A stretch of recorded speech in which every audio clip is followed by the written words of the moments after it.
Hi friends, എല്ലാവർക്കും നമസ്കാരം. ഈ വർഷത്തെ കൊട്ടിയൂർ വൈശാഖ മഹോത്സവത്തോടനുബന്ധിച്ച് കൊട്ടിയൂർ ക്ഷേത്ര ദർശനത്തിനായിട്ട് അക്കരെ കൊട്ടിയൂരെത്തിയിരിക്കുകയാണ് ഞങ്ങൾ. കൊട്ടിയൂർ പെരുമാൾ ക്ഷേത്ര ദർശനത്തിനായിട്ട് ഞങ്ങൾ വന്ന ദിവസം നല്ല മഴയുണ്ടായിരുന്നു.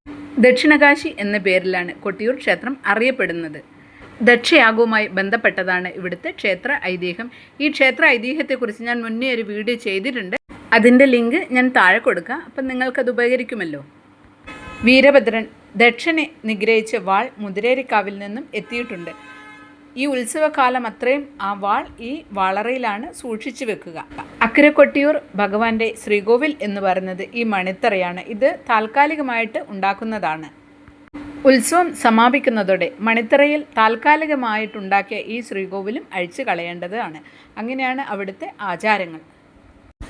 കൊട്ടിയൂർ ക്ഷേത്രത്തിലെ ആചാര അനുഷ്ഠാനങ്ങൾ ശ്രീ ശങ്കരാചാര്യർ ഉണ്ടാക്കിയതാണ് എന്നാണ് പറയപ്പെടുന്നത്. ആ ആചാര അനുഷ്ഠാനങ്ങൾ ഇന്നും പാലിച്ചു പോരുന്നു. നമ്മൾ ഭഗവാൻ ഇവിടെ പ്രദക്ഷിണം വെക്കുന്നത് തിരുവഞ്ചിറയിലൂടെയാണ്. തിരുവഞ്ചിറ നിറച്ചും വെള്ളമുണ്ട്. ആ വെള്ളത്തിലൂടെ വേണം നമ്മൾ നടന്ന് ഭഗവാനെ പ്രദക്ഷിണം വെക്കാനായിട്ട്.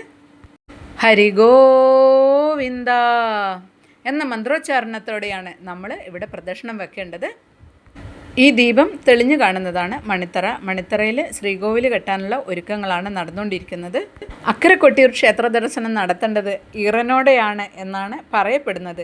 എന്തു തന്നെയായാലും മഴ പെയ്തിട്ട് കുറേ ആളുകൾ കുട ചൂടിയും കുറേ ആളുകൾ കുട ചൂടാതെയും എങ്ങനെയായാലും എല്ലാവരും നനഞ്ഞു കുളിച്ചാണ് ക്ഷേത്ര ദർശനം നടത്തുന്നത്. കൊട്ടിയൂർ പെരുമാളിൻ്റെ അനുഗ്രഹം തന്നെയാണിത്. കേരളത്തിൻ്റെ നാനാഭാഗത്തു നിന്നും ഒരുപാട് ഭക്തജനങ്ങൾ വൈശാഖ മഹോത്സവത്തിൽ പങ്കെടുക്കുവാനായിട്ട് ഇവിടെ എത്തിച്ചേരാറുണ്ട്. അക്കരെ കൊട്ടിയൂർ ക്ഷേത്രത്തിലേക്ക് എത്താനായിട്ട് പുഴ മുറിച്ചു കടക്കാതെ ഈ പാലത്തിൽ കൂടെ നമുക്ക് വരാവുന്നതാണ്. പുഴയിൽ നല്ല വെള്ളവുമുണ്ട്. പിന്നെ അവിടെയൊക്കെ പോലീസുകാരുണ്ട്. കാരണം ആരെയും തന്നെ വെള്ളത്തിലേക്ക് ഇറങ്ങുവാൻ അനുവദിക്കുന്നില്ല, കുളിക്കാനൊക്കെ ആയിട്ടേ. അക്കരെ കൊട്ടിയൂർ വനമേഖലയാണ്. ഈ വൈശാഖ മഹോത്സവ സമയത്ത് മാത്രമേ അക്കരെ കൊട്ടിയൂർ പ്രവേശനമുള്ളൂ ജനങ്ങൾക്ക്. അങ്ങനെയാണ് അവിടുത്തെ ആചാരം. 11 മാസവും ഭഗവാൻ ഇക്കരെ കൊട്ടിയൂരായിരിക്കും ഉണ്ടായിരിക്കുക. ആകെ ഒരു മാസം മാത്രം അക്കരെ കൊട്ടിയൂർ. അങ്ങനെയാണ് അവിടുത്തെ ചടങ്ങ്. ബാവലിപ്പുഴയിൽ വെള്ളം അങ്ങനെ കൂടിക്കൊണ്ടേ ഇരിക്കുകയാണ്. ഇവിടെ ബണ്ട് ഇട്ട് വെച്ചിട്ടുണ്ട്. അതിൻ്റെയൊക്കെ മുകളിലൂടെയാണ് വെള്ളം നിറഞ്ഞൊഴുകിക്കൊണ്ടിരിക്കുന്നത്. കൊട്ടിയൂർ ക്ഷേത്ര ദർശനത്തിനെത്തുന്ന എല്ലാ ഭക്തജനങ്ങളും നിർബന്ധമായും മേടിക്കേണ്ട ഒരു കാര്യമാണ് ഓടപ്പൂവ്. ഓടപ്പൂവ് അവരുടെ വീടിൻ്റെ ഒരൈശ്വര്യമാണ്. അത് കൊട്ടിയൂരപ്പൻ്റെ അനുഗ്രഹവും കൂടിയാണ്. കൊട്ടിയൂരിൻ്റെ മാത്രം പ്രത്യേകതയാണ് ഓടപ്പൂവ്.